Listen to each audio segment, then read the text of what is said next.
이번 시간에는 그 한국 희곡론 제5장 희곡의 논리와 관념을 보도록 하겠습니다. 제5장입니다.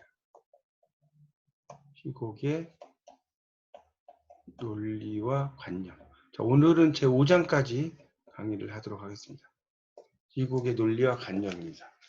자, 여러분 교재 그 144쪽을 보시면요. 자, 페이지 144쪽입니다. 자, 144쪽을 이제 보시면 연극을 포함한 모든 사회활동은 그 활동의 참여자들이 활동 주위에 둘러치는 틀, 이걸 이제 프레임이라고 해요. 자, 이것에 의존한다고 이제 베이트슨이 말했다고 나오죠. 그래서 그 틀이 있다는 거죠. 일종의 규칙이라고 보시면 될 것 같아요. 틀은 규칙하고 똑같죠. 룰이죠, 룰. 자, 그런 것을 잘 이해해야 된다는 거죠. 예를 들어서 그 농구 같은 경우에서도 길거리 농구의 규칙을 잘 파악한 후에 게임을 펼쳐야 한다. 만약 어떤 사람이 축구의 규칙인 옵사이드가 농구에도 적용된다고 이해하고 느슨하게 수비를 한다면 그는 빈번히 상대편의 공격에 속수무책일 수밖에 없을 것이다. 이렇게 나오고 있죠. 그런 룰을 잘 알아야 된다는 것이 나오고 있습니다. 자, 144쪽에 그 마지막 단락, 세 번째 단락에 보면, 자, 밑줄 좀 켜놓으세요. 세 번째 단락. 연극이라는 활동의 틀 역시 경기장 안과 같은 무대와 경기장 밖과 같은 그런 그 객석으로 이루어져 있다라는 게 나오죠. 연극이라는 활동의 틀 역시 경기장 안과 같은 무대, 밖 같은 객석이 있죠. 그래서 연극에서는 이제 그런 것들을 잘 보게 되는데, 밑에 셋째 줄에 보세요. 햄릿에서처럼 무대 위에서 끔찍한 살인사건이 여러 차례 일어난다 할지라도 관객들은 그것을 보고 감상할 뿐이지 누구 하나 살인을 말리거나 경찰에 신고하지 않는다. 이처럼 관객은 무대를 통해 제시된 허구적 삶이, 오른쪽 보세요. 연기자로 지정된 사람들에 의해 제시된다는 사실을 받아들인다는 거 나오죠. 그러니까 관객은 현실에 대해 직접적으로 참여할 권리나 의무가 없는 관찰자에 불과하다라고 말했죠. 그렇죠? 그런 것을 이야기합니다. 그래서 이제 그 세 번째 줄을 보십시오. 145쪽을 보면, 자, 밑줄 치세요. 세 번째 줄. 연극적 틀은부터 쭉 밑줄 치세요. 쭉 해서 감상할 뿐이다까지. 자, 연극적 틀은부터 감상할 뿐이다까지입니다. 145페이지 세 번째 줄. 연극적 틀은부터 감상할 뿐이다인데, 자, 일단 여기서 좀 설명하고 싶은 게 이제 연극적 틀이라는 거. 자, 연극적 틀이라는 것은 무대와 객석의 구분이에요. 필기하세요. 자, 이걸 이야기하는 것이고, 의도적인이라는 말, 불참여에서 이것은 의식적인 것 같은 말이에요. 의식적인 것 같은 말입니다. 그러니까 우리가 이제 의도적인 불참여란 말이 있어요. 이거 되게 중요한 말인데, 이걸 이제 다른 말로 이제 불참여 간섭이라고 돼요. 이 말은 뭐냐면, 자, 이 무대에서 막 불이 났어요. 또는 뭐 사람이 죽었어요. 사람이 죽었어요. 다이. 또 누가 총을 뭐 쏘았어요. 그렇다고 해서 막 경찰에 신고를 관객들이 하지 않는다는 거죠. 그렇죠? 이게 뭐 실제 그렇게 되는 게 아니잖아요. 이건 하나의 설정이지. 그렇죠?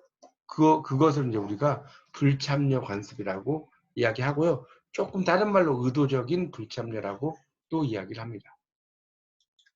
자, 그래서 이제 145쪽의 두 번째 단락에 연극에서 틀 안팎을 구분하는 장치들 중 대표적인 것은 객석과 뚜렷하게 구분되는 무대가 있다. 또한 무대와 객석을 구분시켜주는 조명, 객석과 무대 사이를 가로지르는 막이 있어요. 이런 것들도 상당히 이제 안팎을 구분하는 장치다라고 나오고 있습니다. 자, 그 다음 단락에 이제 보면 관객은 무대 위의 인물이 살아가는 가상세계와 동떨어진 현실세계에 살아간다는 거죠. 그렇죠? 무대 위는 가상세계잖아요.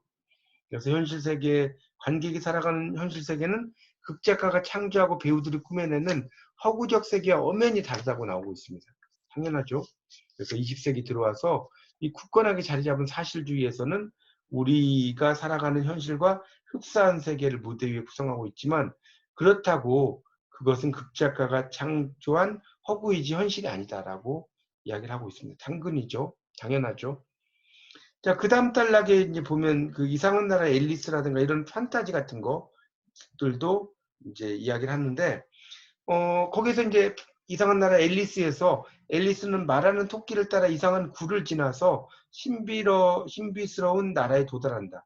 애니메이션 영화 센과 치히로의 행방불명에서도 주인공 가족은 이상한 터널을 지나서 신비로운 환상세계를 탐험해요.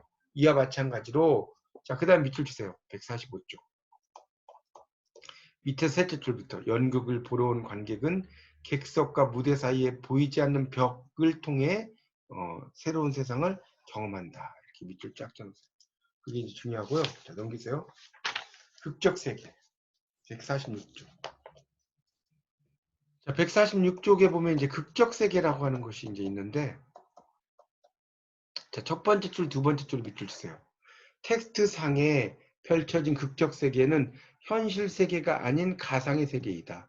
이런 극적 세계는 마치 실제 지금 여기에서 진행되는 것처럼 표현된다. 저기 밑줄 쫙 쳐놓으세요. 표현된다까지. 자, 그 다음에 이제 그 다음 단락에 보면 이처럼부터 볼까요? 이처럼 다음에 허구적인 극적 세계는 대체로 이미 존재하는 어떤 것으로 인식된다. 이렇게 나오고 있죠. 인식이 된다는 거예요, 극적 세계는. 그러니까 이게 이렇게 쓸 수 있겠지. 이미 있었던 것이 막이 열리면서 그 모습을 보여주는 거죠.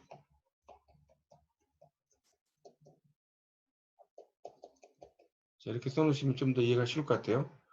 그 이처럼부터 인식된다까지 그 일단 밑줄 쳐놓고 이미 있었던 것이 막이 열리면서 그 모습을 보여준다라고 할 수 있겠고요. 자, 거기서 두 줄 내려가면 특정한 세계 안에 살고 있는 인물들의 정체 그리고 그 세계의 독특한 특성 및 역사, 지리적 정보 등은 독서와 같은 작품의 수용 과정을 통해서만 독자와 관객 앞에 드러난다까지 이렇게 쫙 쳐놓으세요. 그러니까 특정한 세계 안에 있는 인물의 정체, 독특한 특성, 역사, 지리적 정보 이게 이제 독서와 같은 수용 과정을 통해서만 처음으로 드러난다고 알 수가 있겠습니다. 그래서 이제 그 밑에를 보시면 이제 햄릿에 대한 얘기가 나오죠. 거기 밑으로 내려가면 예를 들어 거기서부터 보겠습니다. 146페이지 밑에서 한 6째 줄. 중세 덴마크 왕국에서 펼쳐진 한 왕가의 비극적인 세계는 극작가 세익스피어의 손을 빌려 독자, 관객의 눈앞에 햄릿이라는 제목의 작품으로 탄생을 하죠. 워낙 유명한 작품이기 때문에 작품을 읽거나 보지 않은 사람들도 어떤 내용인지 알 수가 있다는 거죠. 그런 이야기입니다. 또 에스파냐 극작가 가르시아 로르카의 나비의 저주라는 이막의 희극 작품이죠. 자, 147쪽입니다. 이 작품은 에스파냐 희곡 전공자가 아니고서는 거의 알지 못할 것이다. 이 작품은 매우 환상적인 세계를 보여준다. 이 작품에는 목수 한 사람 및 중요 인물인 나비, 또 무당벌레, 파리와 같은 곤충이 말을 해요. 작품 속 극적 세계에 행복하게 살던 곤충들은 목수가 버린 책을 읽으면서 세상의 온갖 번뇌와 고민을 짊어져요. 그래서 이들 곤충은 책을 통해 너무나 많은 지식과 사실을 받아들이게 되면서 자신 주변의 것만 사랑하며 그 살던 삶을 버리고 온갖 섬남한상을 사랑해야 하는 부담감을 얻게 된다. 이런 말이 나오고 있죠. 이런 식으로 이제 상당히 독특하지만 그렇죠? 그렇게 돼요. 그래서 이제 그와 같은 부담감을 떨치지 못한 곤충들은 책을 던져준 목수를 저주하며 죽음을 맞이하고 이 작품에서 인간을 무당벌레와 같은 곤충으로 비유했다면 유일한 인간인 목수가 창조자겠죠. 그러므로 이 작품은 곤충들의 세계를 빗대어서 너무나 많은 지식의 혼란에 빠진 현대인의 모습을 희화적으로 그렸다. 자, 희화적이라는 것은 147쪽에 첫 번째 단락의 밑에 셋째 줄인데 웃기게 표현하는 거예요. 웃기게 표현. 이걸 이제 희화화, 우리가 이제 희화화라고도 해요. 영국에서 이제 어릿광대 있죠. 피에로. 그러니까 대표적인 희화화죠. 볼 수 있습니다. 자, 그 다음에 독서와 그 다음 단락입니다. 독서와 공연의 과정을 통해 독자와 관객에게 제공되는 극작품의 세계는 하나의 구조화된 세계다. 여기 구조화란 말이 있는데 구조화된이라는 말은 뭐냐? 구성된, 짜여진, 만들어진 이렇게 써놓으세요. 그래서 세계다는 거죠. 본래부터 존재해온 완결된 세상이다. 이러한 극적 세계는 외부적 해설이 아니라 밑줄 쫙 주세요. 외부적 해설이 아니라 그 세계를 구성하고 있는 인물들과 그들이 펼치는 행동 및 진술에 의해 드러난다. 거기 밑줄 주세요. 이러한 극적 세계는부터. 그래서 이와 같은 극적 세계는 완벽하거나 논리 정연하게 구성되어 있지는 않다. 여기 좀 빠진 게 논리 정연하게 다음에 이런 걸 집어넣어야 돼요. 뭐가? 인물들이 살고 있는 세계의 정보가. 자, 이것이 이제 잘 구성되어 있지는 않다는 겁니다. 그리고 극적 세계는 지금 그리고 여기에서 일어난 사건만 보여주기 때문이다. 이러한 특징 때문에 이 곡을 구멍 뚫린 텍스트라고 한다는 거예요. 아주 유명한 말이 등장하고 있습니다. 이 구멍 뚫린 텍스트란 말 네모하고 별표 전화해야 돼요. 이게 이제 구멍난 텍스트 이게 아니에요. 구멍난 텍스트 이게 아니고 구멍 뚫린 텍스트인데 이 구멍 뚫린 텍스트라는 것은 뭐냐? 바로 채우려고 뚫어놓은 텍스트.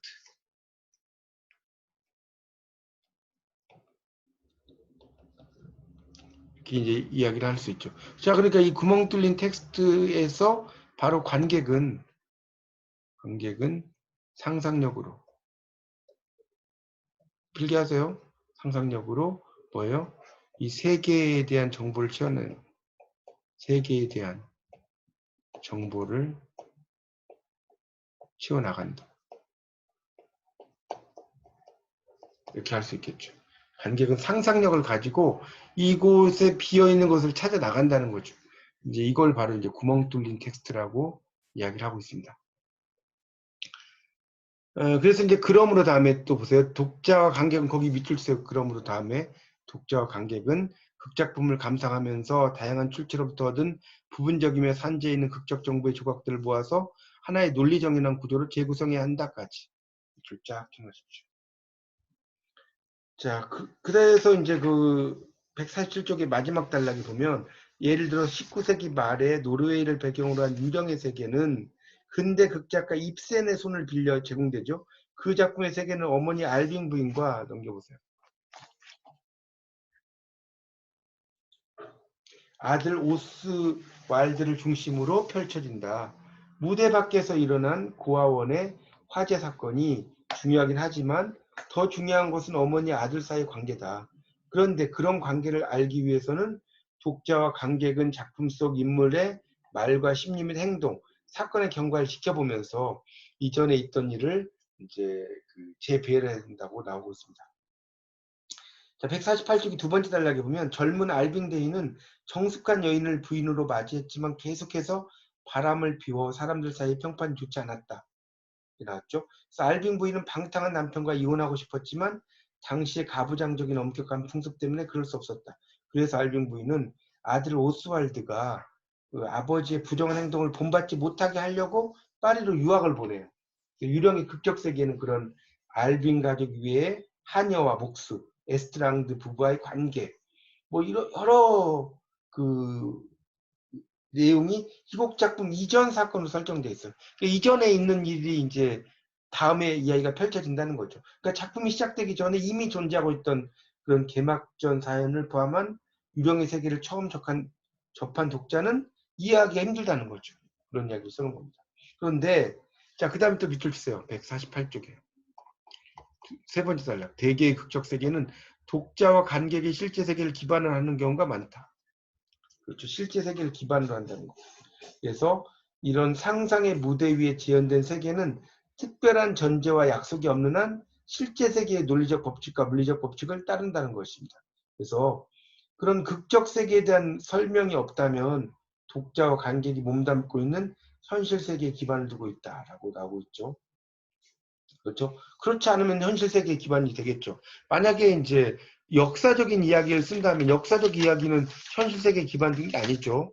그런데 뭐 우리가 현실 세계의 기반을 둔 어떤 이야기, 우리가 현실에서 겪을 수 있는 이야기, 이런 것들도 있을 수 있다. 이런 이야기를 써놓은 거죠. 자, 149쪽입니다. 149쪽. 자, 149쪽에 보면 거기 이제 또 중요한 말이 나오는데, 자, 거기 네 번째 줄부터 밑줄 칠까요? 비역사적인 요소 혹은 비본질적 속성으로 인해 클레오파트라에 대한 본질적 속성이 훼손되지 않는다면 말이다. 이를 시적 허용이라고 한다. 우리가 시에서 허용하는 게 시적 허용이거든요. 포에틱 라이센스죠. 시도 면허를 딴다는 거예요. 포에틱 라이센스라는 게. 그 라이센스라는 것 자체가 이제 면허라는 뜻을 가지고 있죠.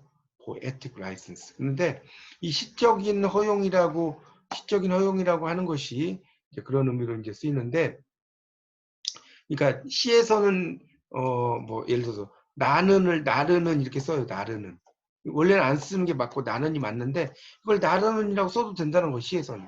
그게 시적 허용이고, 이제 이 드라마에서는 비역사적인 요소, 비본질적 속성으로 인해 클레오파트라에 대한 본질적 속성이 훼손되지 않으면 약간 이제 허구적인 요소를 써도 상관이 없다. 그런 이야기가 되겠죠. 또한 그 밑에 보세요. 극작품 가운데는 실제적이지 않는 상황에 실제 세계의 인물들이 창의적으로 도입되는 경우도 있다. 이렇게 나오고 있어요. 그렇죠? 그런 것들도 있을 수 있다는 겁니다.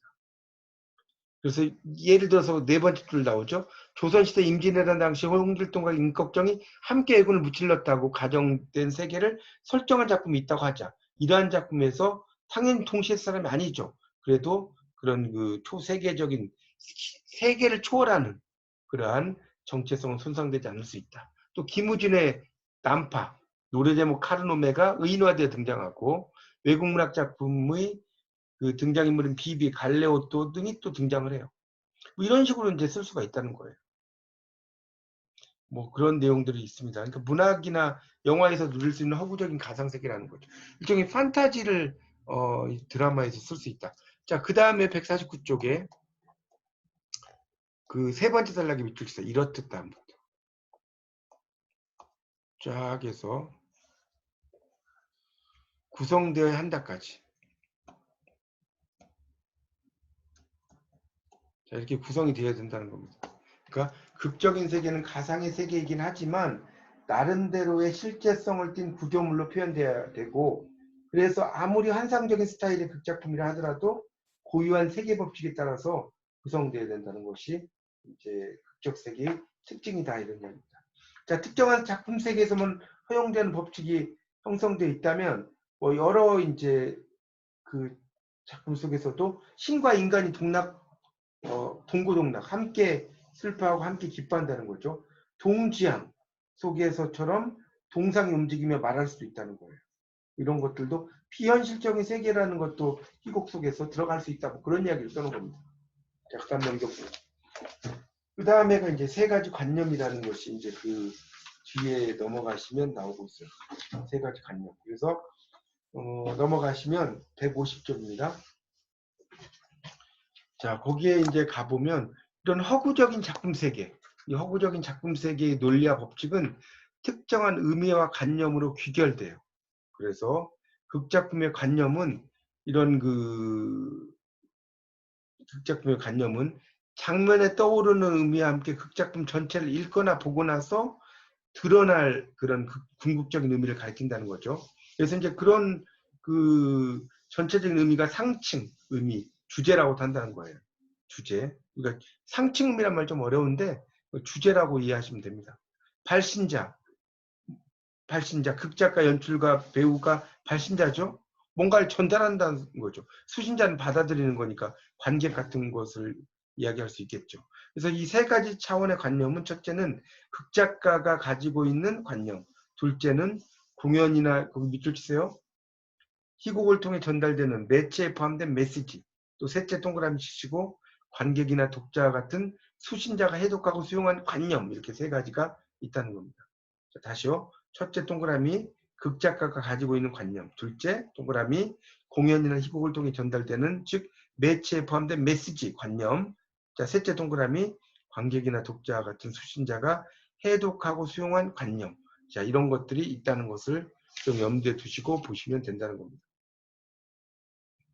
자, 조금 넘어가겠습니다. 거기 152쪽으로 넘겼어요. 152쪽의 두 번째 줄을 보세요. 네, 그래서 희곡 작품의 그 관념은 작품을 수용한 독자와 관객에게도 형성이 된다고 나왔죠. 그래서 극작품을 이제 읽거나 본 독자와 관객의 기억 속에 어떤 이야기였는지 이런 것을 이제 잘 압축을 해야 된다 이런 이야기가 그 다음에 나와 있습니다. 그래서 그런 것을 보면서 이제 독자들이 잘 의미를 따져 나간다는 겁니다. 자, 152쪽의 마지막 단락을 볼까요? 그래서 그 앞서 말했듯이 극작가가 의도한 관념이나 사상은 희곡 작품 자체에 녹아있다. 독자는 그 속에 숨겨져 있는 의미들을 읽어내야 돼. 아까 있었죠. 구멍 뚫린 텍스트라고. 그래서 극작품에서 제시하고자 하는 견해나 사상이 궁극적으로 플롯의 재료가 된다는 거예요. 그러니까 플롯은 구성이죠, 구성. 그 인과관계를 따지는 게 플롯이라고 그랬죠. 관념을 수반한다. 극중 사건을 통해 갈등하고 대립하는 두 세력의 정체는 무엇인가? 이들 중 누가 이기는가? 왜 이기는가가 제시된다면 이와 같은 과정 속에서 자연스럽게 종합적 의미가 파악된다라고 나오고 있습니다. 햄릿을 볼까요? 거기 153쪽입니다. 거기 이제 햄릿을 보면 햄릿은 극적 세계를 지배하고 있는 왕. 이 클로디어스가 이제 자기 그 부친이죠. 클로디어스 독살된 선왕. 이죠. 그 세계를 지배하고 있는 왕 클로디우스. 그러니까 이 클로디우스는 자기 숙부고 이 독살된 선왕이라는 게 이제 부친이라고 볼 수가 있겠죠. 그래서 이제 독살된 선왕의 복수를 위해 고군분투하는 왕자 햄릿의 갈등이다. 클로디우스가 햄릿보다 많은 권력을 쥐고 있지만 최종적인 승리는 햄릿에게 돌아간다. 그래서 주인공의 의로운 죽음과 함께 맞이한 극의 종결부를 통해 불의한 세계를 바로잡으려고 헌신하는 영웅적 인물의 의지를 예찬하고 있다라고 이야기하고 있습니다. 그래서 이제 그 153쪽에 그 세 번째 단락. 극작품 안에서 관념은 인물 묘사를 통해 드러난다. 그래서 세 가지가 있는데 극중 인물이 자신의 욕망이나 감정을 드러내면서 특정한 관념을 표현하는 거. 첫째고요. 동그라미 비슷해. 둘째는 극중 인물이 생각에 잠겨 고민하는 동안 생각과 의도를 표현하는 거고 마지막은 극중 인물이 선택하고 결정을 내리는 순간에 특정한 사상이 형성화된다는 거예요. 그래서 이 테네시 윌리엄스가 등장을 하고 있죠. 자, 테네시 윌리엄스의 욕망이라는 이름의 전차에서 이렇게 나오고 있습니다. 자, 거기서 그 블랑시라는 여성이 나오죠. 새로운 안식처를 찾고자 하는 욕망. 이 블랑시가 있죠. 그렇죠. 스탠리는 자신의 영역을 빼앗기지 않으려는 의지, 대립을 세우죠. 그러니까 이 블랑시의 동생이 스텔라예요, 스텔라. 그래서 이제 블랑시 동생 스텔라의 집으로 찾아가는 거죠. 이 블랑시가. 근데 스텔라의 남편이 바로 여기 나온 스탠리입니다. 이렇게 이제 돼 있는 거죠, 구조가. 살아있는 이중생 가까이서 이중생은 아들과 딸을 바쳐서라도 일제 말기에 이어 미 군정하에서도 권력을 잡으려 하다가 파멸하고 만다. 이중적인 삶을 살려던 이중생의 욕망을 통해 오영진은 미 군정하에서 권력을 유지하려던 친일 반역자들의 행각을 비판한다. 나오고 있습니다. 넘어가겠습니다. 154쪽에 의미의 위기라고 하는 것이 나와요. 154쪽을 보세요. 문자적 의미와 암시적 의미 이게 나오고 상징적 의미, 그 다음에 이념적 의미 이게 나오는데 여기 지금 154쪽에 있는 4번의 의미의 위계. 자, 아주 중요합니다. 자, 하나씩 이제 보면 문자적 의미는 이제 신성한 희극을 발표한 중세 작가 단테죠. 자신의 작품에 대해 문자적 의미와 암시적 의미가 다를 수 있다. 신성한 희극은 신곡이라고 하죠. 신곡, 단테의 신곡이라고 하지 않습니까? 작품이죠. 이 작품의 원래 제목은 행복하게 끝맺는다는 의미에서 희극이었으나 나중에 거룩한이라는 의미를 붙여서 디바인이죠. 디비나 신성한 희극이라는 신곡을 붙였다. 이런 이야기죠. 그래서 이 작품은 지옥, 연옥, 천국의 3부로 이루어져 있고 주인공 단테가 베르길리우스와 베아트리체, 성 베르나르의 인도에 따라서 지옥, 연옥, 천국을 여행하는 내용으로 되어 있다. 주인공 단테와 함께 3객을 여행하는 동안 독자는 영혼의 정화를 이루어 나가게 되는 구조다. 그래서 이 작품에서 이제 단테는 표면적으로 드러난 문자적 의미 이외에 작품에 담겨져 있는 암시적 의미로 비유적 의미와 도덕적 의미를 이야기한다는 알레고리컬 미닝, 모럴 미닝이죠. 우의적 의미라는 것은 약간 돌려서 표현하는 거죠. 우의적이라는 것은 돌려서 표현하는, 빗대어 표현하는 거죠. 이걸 우의적이라고 합니다. 그렇게 이제 이야기를 하는데, 자, 문자적 의미는 그 밑에 나오죠. 일주일간 펼쳐진 주인공의 3개 여행을 나타내요. 자, 이거 시험 잘 나오니까 알아서 문자적 의미. 그 다음에 그 밑에 뭡니까? 바로 밑에 비유적 의미 동그라미. 로마 제국의 재건과 이탈리아 반도의 정치적 통일. 자, 도덕적 의미 동그라미. 제 상태에 빠진 당대 현실을 넘어 은총의 천국으로 나아감. 그 다음에 우의적 의미 동그라미. 선택받은 주의 자녀가 삼위일체의 하나님 안에서 영혼을 정화해 나간다. 그래서 이게 이제 어떤 게 무슨 의미인지를 꼭 여러분이 잘 알아두셔야 됩니다. 시험에 아주 잘 나와 이 부분이요. 그래서 이제 단테는 그 네 가지 의미에 대해서 이제 이렇게 설명을 하면서 이제 모세의 인도로 이집트에서 이제 이스라엘 백성이 해방되어서 이스라엘 땅으로 간 구약 성서 이야기를 예를 들었다고 나오죠. 출애굽기, 애굽을 벗어난다는 거지. 출애굽이라는 게 애굽이라는 땅을 벗어나서 이제 가나안 땅으로 가는 게 출애굽 아닙니까? 그래서 이제 문자적 의미로는 하나의 역사적 사실을 뜻하지만 비유적 의미로는 그리스도에 의한 인류의 갱생, 다시 사는 거죠. 또 나아가서 출애굽 이야기의 도덕적 의미는 죄의 상태에서 은총의 상태로 옮겨진 거다. 이렇게 볼 수가 있다는 겁니다. 자, 155쪽입니다. 그래서 두 번째 줄에 보면 단테가 사용한 용어 가운데 비유적이라는 표현은 오늘날 상징적이라는 표현으로 사용되고 있다.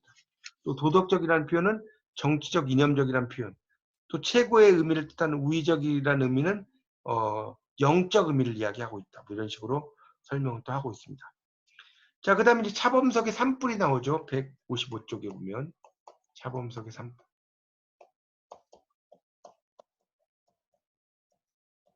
자, 그래서 이제 이 작품의 문자적 의미는 거기 보세요.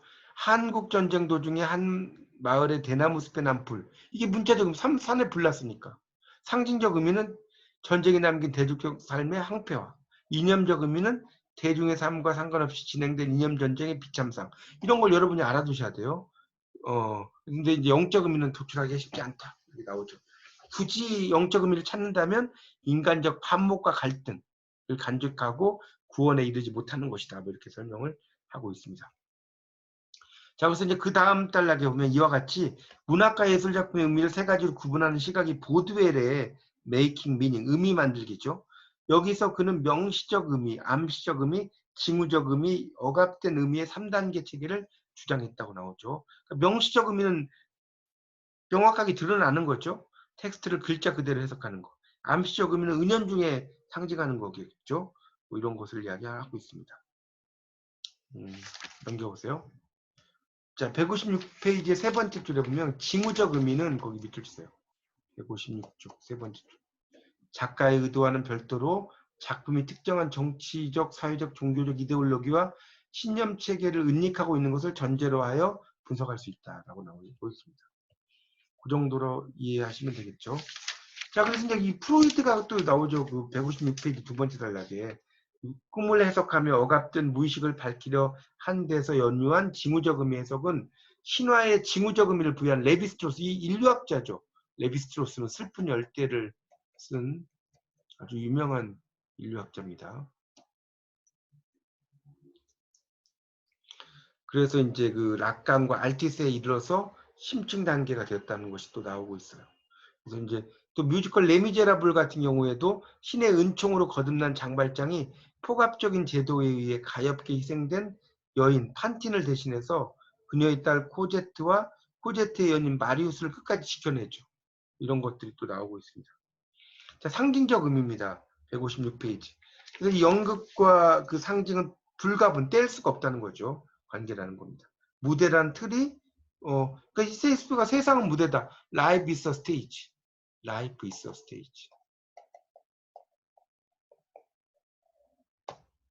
156쪽 지금 보고 있어요. Life is a stage.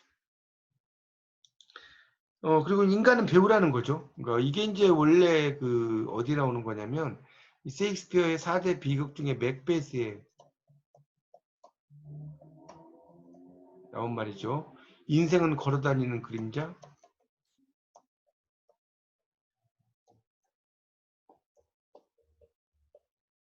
서투른 연극 배우.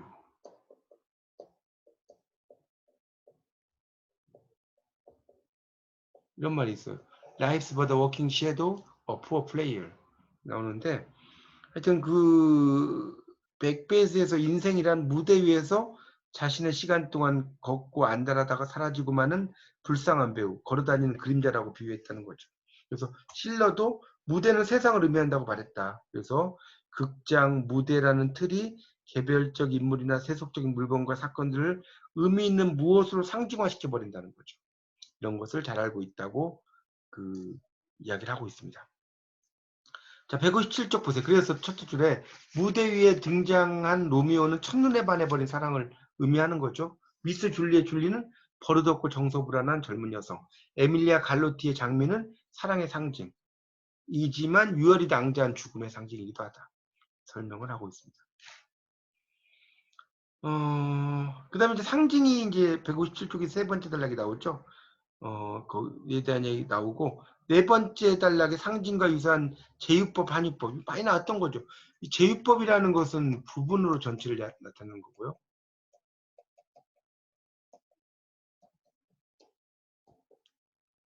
그다음에 한유법은 특징으로 전체를 나타내는 겁니다.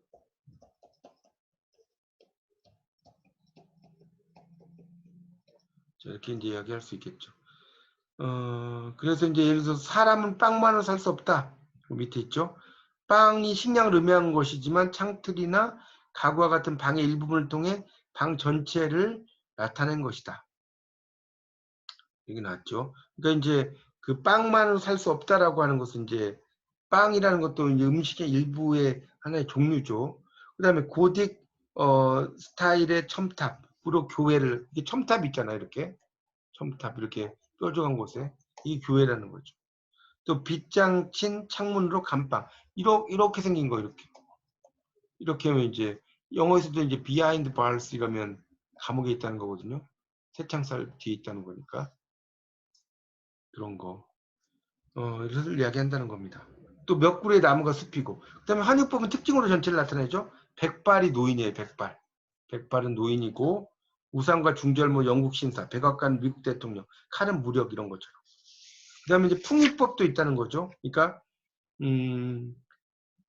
그것과 관련된 넘겨보세요. 구체적인 대상으로 이제 표현하는 거. 예를 들어서 그런 거죠. 알레고리. 이거는 이제 보통 1대1 비유라고도 합니다. 이 알레고리는 158쪽에.